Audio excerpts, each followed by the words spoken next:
vamos dar continuidade para as nossas palestras, e agora vem a segunda palestra desse período da tarde. O assunto: programação em par para devas cansadas em tempos de pandemia. Esse parear é uma técnica ágil para entregar resultados que vem se mostrando muito eficiente. Apesar de se provar vantajosa, ainda não é muito difundida. Muitas vezes as pessoas também têm receio de diminuir a velocidade do time. E nessa palestra, a Gabi ela vai abordar como o pareamento pode ajudar a tornar as pessoas desenvolvedoras de times mais ágeis e focadas no resultado, garantindo a qualidade do código. E além disso, vamos abordar diferentes formas de parear e como se preparar para construir código com outras pessoas. Bom, a nossa palestrante ela é a Gabriele Duarte, e vou dar espaço para ela apresentar dividir com a gente todo o conhecimento que ela tem até então. E aí, Gabi, vou passar a palavra para você, enquanto meu cachorro está latindo aqui. Muito obrigada por estar aqui conosco, e deixo com você. Opa, muito obrigada. Primeiro, eu queria dizer que é um prazer muito grande estar aqui com vocês. Eu sou muito fã da programaria já há alguns anos. Quando eu comecei a minha carreira, eu queria muito ter encontrado uma iniciativa como essa, então hoje eu fico feliz de estar aqui compartilhando um pouquinho de conhecimento com vocês. Antes de começar a falar sobre o assunto, eu queria me descrever. Então, eu sou a Gabi, eu sou uma mulher cis, sou parda, eu tenho meu cabelo cacheado um pouco abaixo do ombro, igual a Kelly, só que meu cabelo é cacheado. Eu estou aqui na minha sala, num escritório improvisado, porque a gente está em mudança. Não é coincidência, mas hoje eu estou com a blusa da programaria, que eu comprei em um evento que eu fui, e essa blusa, ela tem uma função em Ruby, que diz, o nome dessa função é lugar de mulher, e ela retorna onde ela quiser. Achei ela importante para o dia de hoje. E, bem, vamos lá. Eu queria primeiro me apresentar. Então, mais uma vez, eu sou a Gabi, eu sou formada em Relações Internacionais, e há 6 anos atrás eu fiz a minha transição para desenvolvimento, e eu nunca mais olhei para trás. Eu encontrei um espaço onde eu me sinto bem, onde eu sinto que é mais democrático, e estou aí na luta, continuando codando. Atualmente eu sou líder técnica na Guppy, que é a startup líder em recrutamento e seleção do Brasil, e quando eu não estou trabalhando, ou eu estou mentorando devs em começo de carreira, eu acho que tem algumas aí hoje comigo aqui assistindo, a Angélica, a Dani, a Jo. Eu sou uma carioca que perdeu o sotaque, então já estou há uns 6 anos em São Paulo, 5 anos em São Paulo, perdi meu sotaque, mas estou aqui. E também outra coisa que eu faço na minha vida, eu sou mãe de 4 gatos, muito importante também, igualmente importante, além de codar. E hoje, assim, eu queria contar um pouquinho sobre essa prática de programação em par, que ela não foi amor à primeira vista. Na verdade, eu comecei muito defensiva, eu entrei numa oportunidade de trabalho onde essa prática ela era muito difundida, então eu precisei me adaptar, só que isso foi crescendo dentro de mim e hoje está muito enraizado. Então, eu acredito muito forte em aprender com outras pessoas. Eu acredito também que programar não é mais aquela prática que a gente tem aquele estereótipo de uma pessoa que coloca o fone de ouvido, escreve código e só entrega. A gente escreve código porque a gente quer resolver problemas de pessoas, quer resolver problemas do mundo.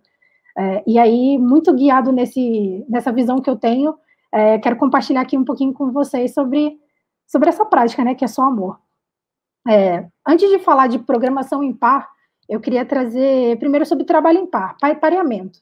E aí eu trouxe essas 2 mulheres incríveis, a Tara Wright e a Mallory Cave, foram as primeiras pilotas negras da Alaska Airlines, e é muito interessante pensar que pareamento tem várias esferas, né? Até ouvi a Kelly falando da par dela, com certeza tem N formas de fazer, e eu trouxe a das pilotas aqui, pilota e copilota, porque elas têm basicamente o mesmo objetivo. Existe algum caminho que precisa ser percorrido, e tem 2 pessoas focadas em executar ele, né? Então, elas levam pessoas de ponto A a ponto B, e de alguma forma é isso que eu quero trazer hoje aqui também para a gente refletir. E aí, trazendo para o contexto de desenvolvimento de software, eu não poderia deixar de falar sobre agilidade, porque pareamento é uma prática ágil. Se eu pegasse o pareamento e eu fizesse um suco dele, ia sair basicamente essas coisas aqui que eu trouxe. Então, o Extreme Programming, né, que é essa metodologia ágil, que é mais voltada para pessoas desenvolvedoras, e ela pode ser usada junto com as outras que a gente talvez conheça mais, como Scrum ou Kanban, é muito focada nessas coisas, né? Então, o feedback rápido, mudança constante, simplicidade, trabalho de qualidade, pequenos passos, melhoria contínua, diversidade e reflexão. Então, apesar da gente escrever código, e código está muito ligado a raciocínio, a lógica, a problemas complexos, a gente está falando aqui de coisas soft, né? Coisas que estão voltadas às interações. E aí, beleza, então a gente sabe o que o pareamento é, nesse contexto aqui que eu tô trazendo de desenvolvimento de software, mas eu também queria trazer o que o pareamento não é. Então, o pareamento não é live stream de código, então eu não estou ali para ver uma outra pessoa codar apenas, eu não estou ali para julgar o código de uma outra pessoa, eu não estou ali, hoje na posição de líder, eu não estou ali para gerenciar o que as minhas lideradas estão fazendo, e acho que o mais importante, não é bala de prata.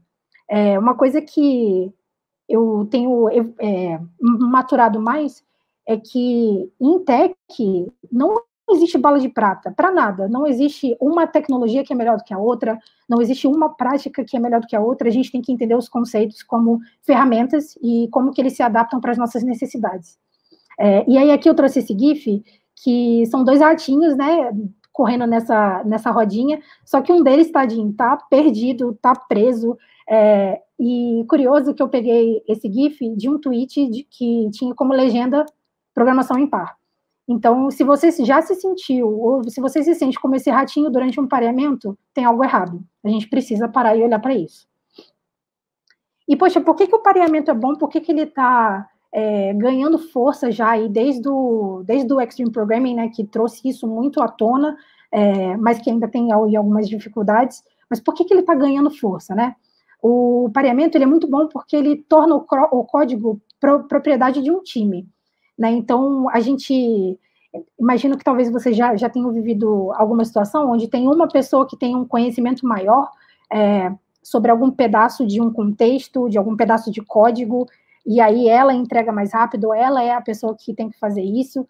Então, o pareamento é uma prática muito legal para nivelar as pessoas, para também receber novas pessoas no time. Na Gup a gente faz muito isso, que sempre que entra uma pessoa desenvolvedora nova, a gente começa pegando tarefas de escopo pequeno, mas que podem ser pareadas para que todos fiquem com a mesma base de conhecimento, independente do seu momento de jornada, né? Então, se uma pessoa é mais sênior, outra é mais júnior, independente disso, a gente gosta de compartilhar conhecimento para que todos e todas tenham mais ou menos a mesma visão sobre o problema.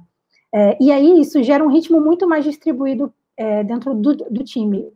E como resultado, que é muito bom, é que quando a gente olha para as tarefas que as pessoas entregam durante um período aí de uma sprint, não existe assim, ajuda a diminuir a quantidade de disparidades, né? Então, uma tarefa que leva uma semana e outra leva um dia, porque existe uma diferença de conhecimento ali, a gente tende a deixar as coisas mais uniformes. E aí, por sinal, isso ajuda a gerar muita confiança para o time. Então, as pessoas se sentem mais confiantes de que, poxa, a gente está seguindo mais ou menos no mesmo ritmo, se cria muita sinergia, porque é uma prática de pessoas, então é um momento de laço, né? Isso é muito interessante. Além disso, é um momento onde a gente tem muita atenção para boas práticas e padrões. E aí eu sempre lembro de quando eu comecei, que eu preferia, às vezes, codar sozinha, porque eu tinha um pouco de medo de escrever uma gambiarra, sabe? Uma solução alternativa, que acho que a palavra é mais chique.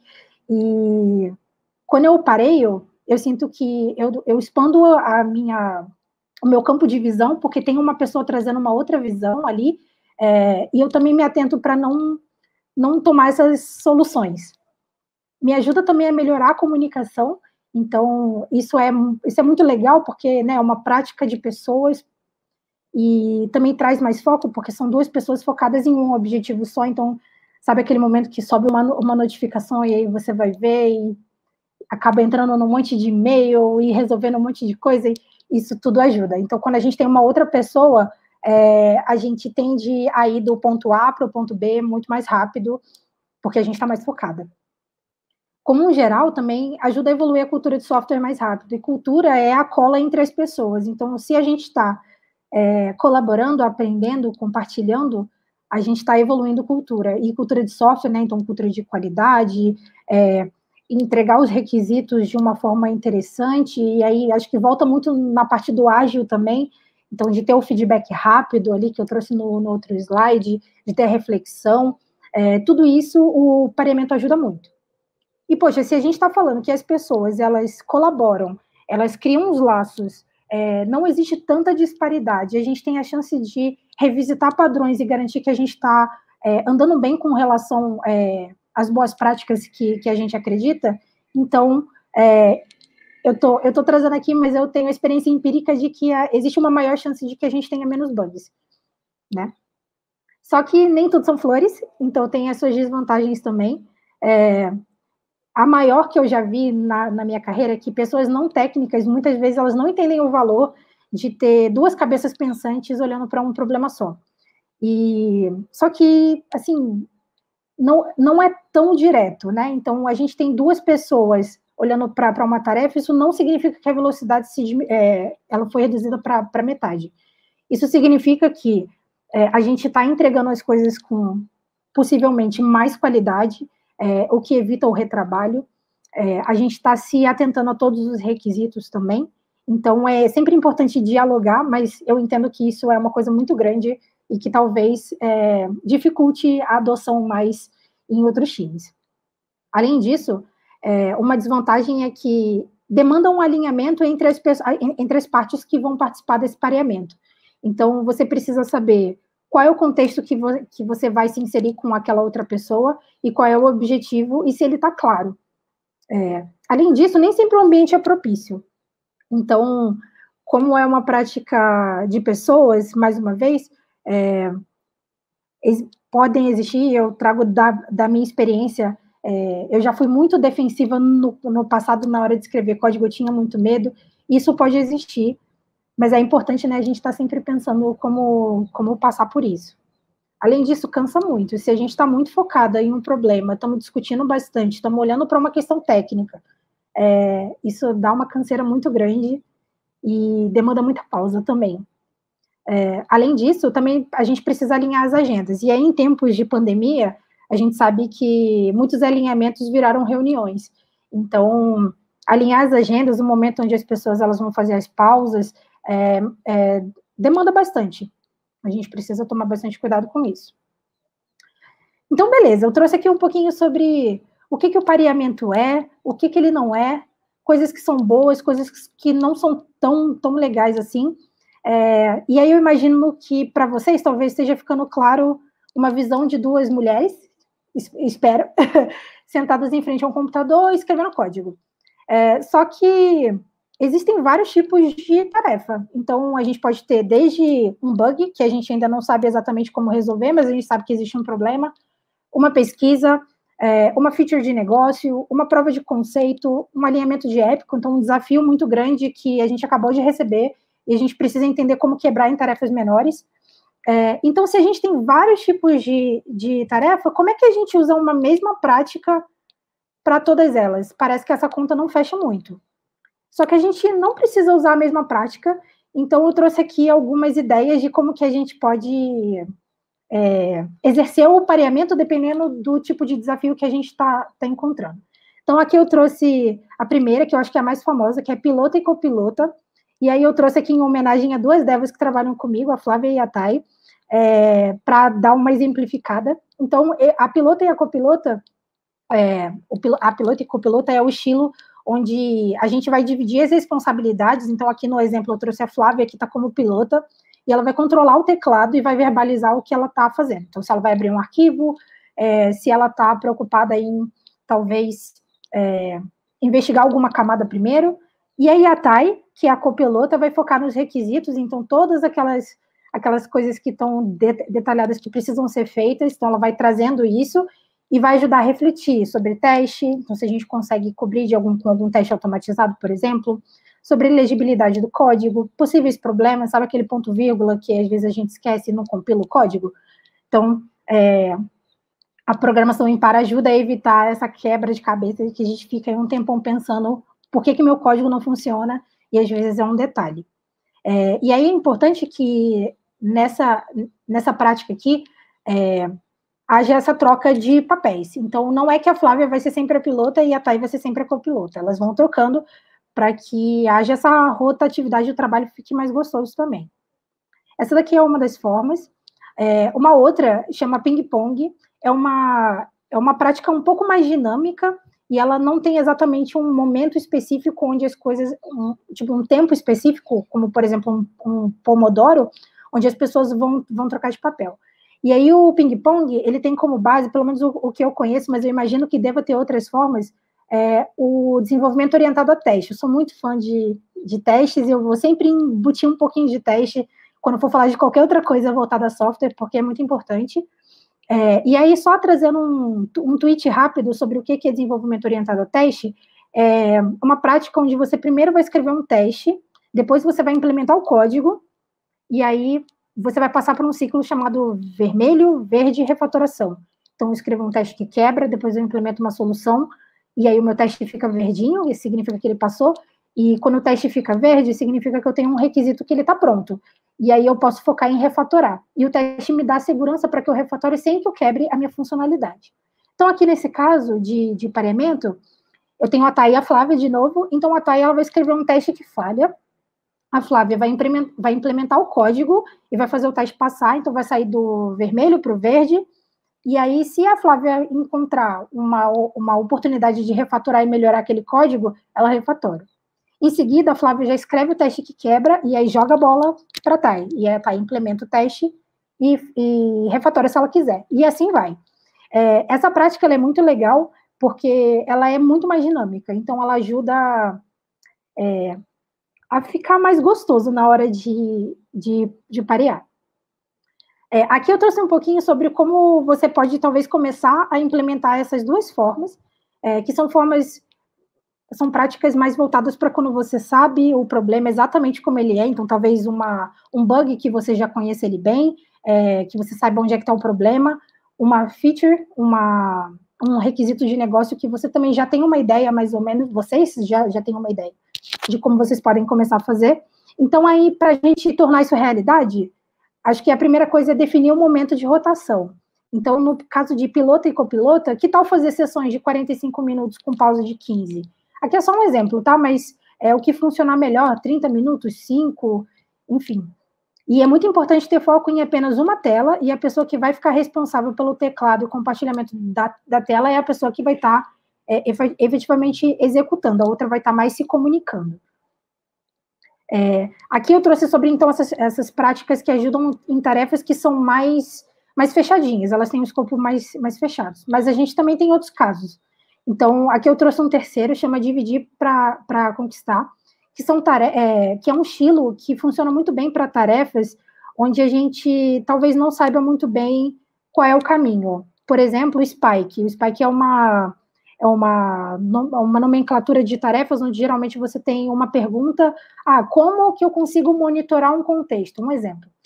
E então as pessoas, esse par se divide, enxerga oportunidades de pesquisa, se divide porque entende que junto talvez não faça sentido, dá um tempinho ali, 1 hora, 2 horas, um dia, depois volta, compila os resultados e segue com esse objetivo. Então, ela funciona muito bem quando tem essa necessidade de pesquisa mesmo, e seguir junto talvez não faça tanto sentido. Um outro o Mob Programming, na verdade, ela é uma variação da pilota e copilota, né? Também conhecido como dojo. Então, é um estilo onde vai ter uma pessoa pilota e alguns copilotas, e aí essas pessoas que estão auxiliares ali, entendendo o código, pensando na parte estratégica, elas vão ajudar a criar esse conhecimento compartilhado mais rápido. Então, funciona muito bem para tarefa exploratória. Então, desde prova de conceito, tarefa que é muito complexa e as pessoas ainda não entendem muito bem como alcançar algum resultado. E também, talvez seja um pouco mais famoso aí com o nome de Dojo, porque é uma prática de aprendizado em comunidade. Então, lá nos meetups, até em eventos, existe muito essa coisa de, poxa, vamos sentar na frente de um computador e de 5 em 5 minutos a gente vai rotacionar quem é que está no papel de pilota. Eu recomendo muito, ajuda bastante. Eu tenho um caso que foi muito legal, que a gente queria explorar um pouquinho mais sobre uma ferramenta de teste de jornada, teste end-to-end, e aí a gente tirou umas 3 horas para poder experimentar 3 ferramentas diferentes nesse modo de mob programming, e foi muito interessante. A gente chegou a um consenso de uma forma muito mais legal, e aí não foi aquela coisa de tal ferramenta é melhor porque ela é a mais conhecida, e sim, tal ferramenta é melhor porque ela atendeu melhor os requisitos do que a gente precisava naquele momento. Então, beleza, né? Já falamos aqui sobre o que é pareamento, o que não é, o que é bom, o que talvez é mais complicado, algumas práticas para a gente tornar isso realidade. Só que aí veio o Covid, né? E eu não sei vocês, mas eu estou bem cansada. Ficar em reunião bastante, às vezes, é difícil. Ligar a TV e ver o jornal é complicado também. Então, poxa, como é que a gente consegue criar esses espaços onde a gente vai aprender sobre pareamento? A gente vai encontrar uma chance de se conectar, só que com a internet às vezes ruim, enfim. Então, eu trouxe aqui, na verdade, para mim, isso é um detalhe, porque depende muito de que ferramenta você vai usar, de que linguagem você usa, na verdade, que sistema operacional, mas eu trouxe algumas aqui para também já ajudar a tornar isso realidade, assim, dar um empurrãozinho para vocês começarem segunda-feira, quem sabe. Então, aqui tem Hangouts, Slack, LiveShare, que faz parte, é uma extensão do VS Code, o Screen, que é dos donos do antigo Screen Hero, TeamViewer, Use Together, Tuple, Code Together. Tem também quem usa JetBrains. Recentemente saiu uma funcionalidade de programação em par lá. Eu acho que só não funciona para o Android Studio, porque se alguém que está aí já usou o Android Studio sabe como é que eles consomem muita máquina, o Android Studio consome muita máquina, talvez colocar mais uma feature vai fazer essa máquina voar. Então, bem, tem ali algumas ferramentas que eu acho que podem ajudar. E aí, na parte de pessoas e como a gente pode colaborar com a outra, eu queria trazer aqui algumas regrinhas de convivência, guia do bom pareamento, e aqui eu trouxe essa imagem que eu adoro. Eu não falei, mas eu sou meio sommelier de memes também, eu gosto muito de memes, eu gasto muito tempo da minha vida com isso, então eu trouxe aqui algumas regrinhas que estavam escritas, acho que numa creche. Então, não pode beliscar, não pode chutar, mostrar a língua, não pode dizer que vai matar os coleguinhas, não pode ficar emburrado, não pode implicar com os coleguinhas.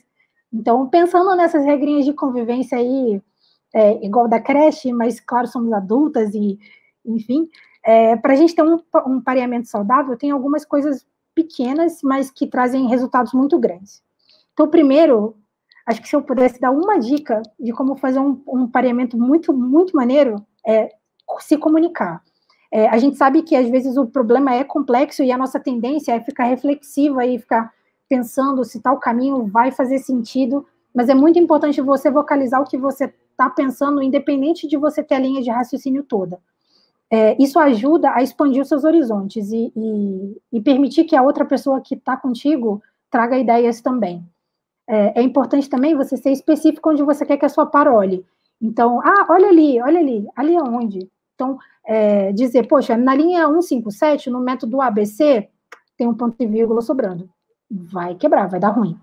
É importante estar aberta a novas formas de pensar e entender que cada um tem o seu ritmo, né? Então, a gente precisa de paciência, é um exercício de empatia e tá tudo bem. Assim, realmente, a gente precisa respeitar o espaço do outro, respeitar o momento do outro ali e criar essa visão compartilhada. Então, é importante estar sempre voltando nisso. Poxa, eu estou aqui talvez com uma ideia um pouco mais à frente, ou eu estou com muita dificuldade e outra pessoa está voando ali, já indo para uma solução. Peraí, poxa, vamos rever?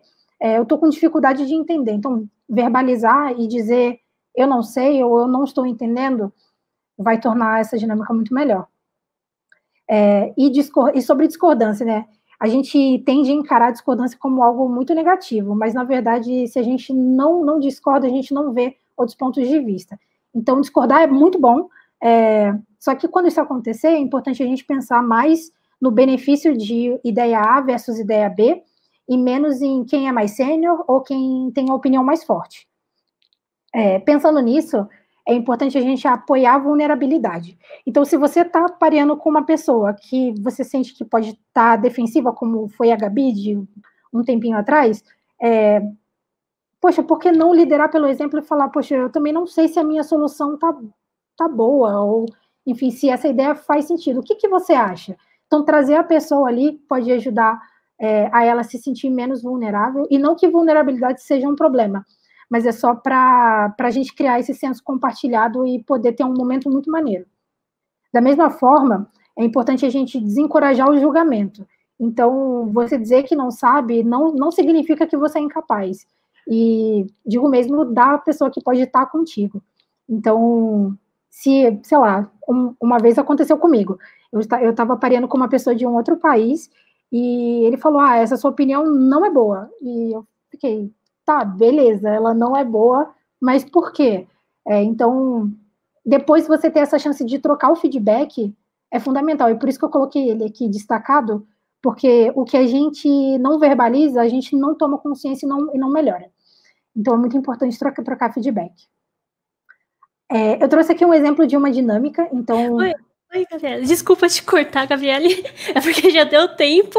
Ai, meu Deus, eu tô acabando. Rapidinho. Tudo bem, eu vou continuar aqui na tela. Tá bom. Então, um exemplo de dinâmica aqui pra gente vamos quebrar o desafio em pequenas tarefas, vamos entender o momento de alternar os papéis, fazer testes se for possível, encontrar as pausas, comemorar as pequenas vitórias, porque escrever código é muito difícil, trocar feedback e se divertir. Escrever código é difícil, mas pode ser muito bom. É muito bom, por isso que a gente está aqui hoje compartilhando.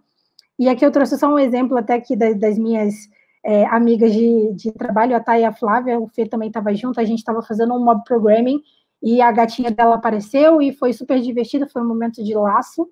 Então, isso foi muito bom. E aí, só para a gente finalizar rapidinho, primeiro, não existe jeito certo. Não é bala de prata, a gente precisa trocar feedback e entender o que funciona melhor. Além disso, parear é muito mais do que escrever código junto. A chance de criar laços, essa empatia, criatividade, aprender, ensinar. Olha que oportunidade incrível da gente se melhorar enquanto pessoa e profissional. Se dói, talvez a gente precisa fazer mais. Então, a sua vulnerabilidade é muito fonte de força, porque independente de quanto você se sente mal, isso significa que, você está continuando, você está lutando, você está melhorando, então é fonte de força sempre. E, por fim, programação em Py é uma habilidade social que leva tempo para se aprender. Isso está lá no site do Extreme Programming. Então, tenha um pouco de paciência, encontre o que funciona melhor na sua prática, isso pode ser muito bom. E aí, rapidinho, muito obrigada, foi muito bom poder compartilhar aqui, desculpa estourar o tempo. Aqui eu coloquei só um gif da Michelle Obama falando que nós sempre somos mais fortes juntas, acredito muito nisso, por isso que eu estou aqui hoje, e bora conversar, @dgabi no Twitter e gabi.duarte@gmail.com, feedbacks, dúvidas, memes, pode mandar para mim. Eu tava vendo fazendo os memes, eu tava aqui, nossa, principalmente do ratinho, é lá que eu me sinto começando, sabe? Tipo, opa, o que tá acontecendo nesse código? Então, exato. Muito obrigada, Gabriele. Eu acho que dá tempo de fazer só uma pergunta. Aí eu selecionei aqui o que tem mais joinhas. Daniela perguntou: como lidar com programadores que acham que apenas a solução dele é a correta, que o código pertence a ele, trabalhando com pareamento? Acho que feedback. Precisa, talvez naquele momento, não seja o melhor de você dar o feedback, mas talvez amadurecer isso dentro de você, estruturar uma linha de raciocínio e falar como você se sentiu no momento que aquela pessoa falou, a minha ideia é melhor, enfim, trazer isso de volta e mostrar o quanto que isso impacta também a colaboração. Acho que seguir por aí talvez ajude muito. Deixa eu ver se dá tempo para falar mais uma. Tá, eu acho que dava rapidinho. Bora. Jéssica perguntou: sendo iniciante, como lidar com alguém muito sênior que não tem paciência para lidar com suas dúvidas durante o pareamento? O que precisa ir mais devagar para que possa compreender as coisas? Nossa, boa pergunta. Se você é a pessoa que está com um pouco mais de dificuldade, tem alguém indo muito rápido, o ideal é que você esteja mais no controle do mouse e do teclado, porque você que vai guiar o ritmo. E por mais que essa pessoa fique falando, você vai poder falar, não, peraí, rapidinho, vamos voltar. Então, você ser mais a motorista, a pilota, vai ajudar a seguir no seu ritmo também. Nossa, isso é muito legal.